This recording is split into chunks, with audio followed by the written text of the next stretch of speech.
How to fix your widgets not working on Windows 11. Hi everyone, welcome back to our channel. I am Bimal from App Guide, and in today's guide video we are simply going to learn how we can fix if our widgets are not loading on Windows 11. But before we get started with the video, if you are new to this channel, make sure to leave a like and subscribe. And without any further ado, let us get started with today's video. So the issue is that even if I tap on my widgets icon here at the bottom left, sometimes what happens is that it does not load up right like this. So in this video, we are simply going to learn how we can fix that issue.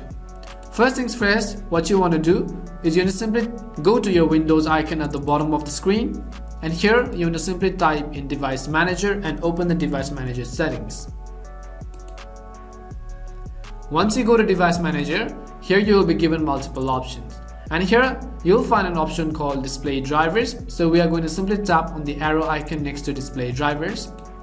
And here you will actually be able to see a current display driver right over here.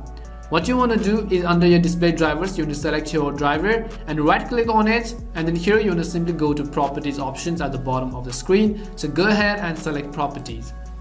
As we tap on Properties, we will be taken to this page. Now at the top, you want to make sure to switch to the Drivers tab right over here. So make sure you are on the Drivers tab on the screen. Once you are on the Drivers tab, here at the bottom of the screen, you will find an option called Disable Device. So we want to go ahead and simply tap on Disable Device. And it says that disabling this device will cause it to stop functioning. Do you really want to disable it? Simply tap on Yes.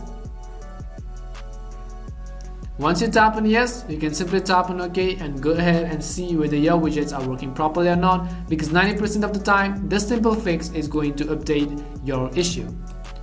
So this was the way on how you can very easily fix if your widgets are not loading on Windows 11. We hope this video was really helpful, and if it did help you, make sure to leave a like and subscribe. If you have any more questions, queries or doubts regarding this, simply make sure to leave them down in the comment section. As always, thank you very much for watching and see you soon in our next video.